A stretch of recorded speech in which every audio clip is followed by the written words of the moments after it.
आज आपण बनवणार आहोत कांदा पोहे। तर सगळ्यात पहिल्यांदा मी इथे 2 मीडियम आकाराचे कांदे बारीक चिरून घेतलेले आहेत, 2 हिरव्या मिरच्या कट करून घेतलेल्या आहेत आणि थोडीशी कोथिंबीर, कढीपत्ता आणि एक लिंबाची फोड असं हे सगळं साहित्य घेतलेलं आहे। त्यानंतर इथे मी पोहे भिजून ठेवले होते। त्यानंतर आता आपण याच्यामध्ये थोडेसे शेंगदाणे आपण घालण्यासाठी घेणार आहोत। तर थोडेसे शेंगदाणे घेतलेले आहेत आणि आता चला तर मग आपण आता पोह्याला सुरुवात करूया। तर सगळ्यात पहिल्यांदा गॅस लावूयात। कढई तापली की आपण त्यामध्ये थोडंसं तेल घालून घेऊयात। तर आता आपण ह्याच्यामध्ये थोडं तेल घालून घेऊयात, साधारणतः 2 पळी असे तेल घालून घेऊयात। सर्वात पहिल्यांदा आपण त्याच्यामध्ये शेंगदाणे थोडेसे तळून घेऊयात। इथे मी 2 पळी तेल टाकलेले आहे आणि आता ह्या तेलामध्ये आपण सगळ्यात पहिल्यांदा शेंगदाणे थोडेसे तळून घेऊयात।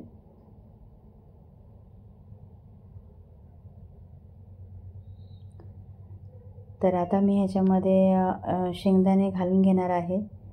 तर आता हे चांगले शेंगदाणे आपल्याला थोडेसे तेलामध्ये तळून घ्यायचे आहेत, थोडेसे असे क्रंची करायचे आहे।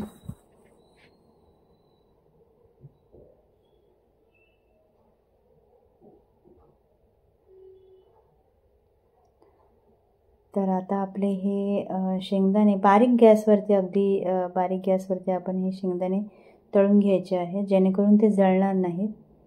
आणि आता मी हे शेंगदाणे जे आहेत हे पोह्यामध्ये काढून घेत आहे। जे भिजवलेले पोहे होते त्यामध्ये मी आता हे शेंगदाणे काढून घेतलेले आहेत। तर आता आपण जे तेल आहे त्या तेलामध्ये आता आपण थोडी मोहरी घालून घेणार आहोत आणि मोहरी तडतडली की आपण त्यामध्ये आपण जे कट करून ठेवलेलं साहित्य आहे, कांदा, मिरची, कढीपत्ता, हे आपण त्यामध्ये घालून घेणार आहोत। तर आता तुम्ही बघू शकता मी मिरची टाकलेली आहे, कांदा घालणार आहे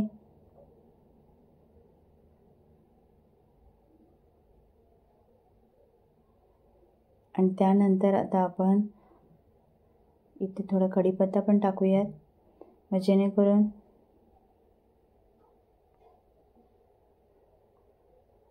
आता कांदा आपल्याला गुलाबीसर होईपर्यंत परतून घ्यायचा आहे। त्यामध्ये इथे मी कढीपत्ता घातलेला आहे। गॅस थोडासा वाढवायचा आहे,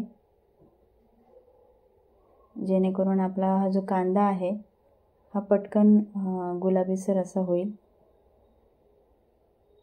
जास्त आपल्याला भाजायचा नाही आहे, कांदा जास्त करपवायचा नाही आहे।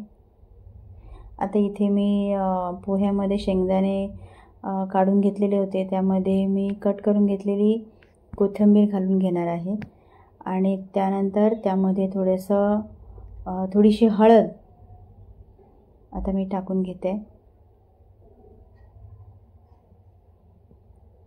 हळद आणि मीठ देखील आपण त्यामध्ये टाकून घेणार आहोत आणि हे जे मिश्रण आहे हे आपण चांगल्या पद्धतीने मिक्स करून साईडला ठेवून द्यायचं आहे।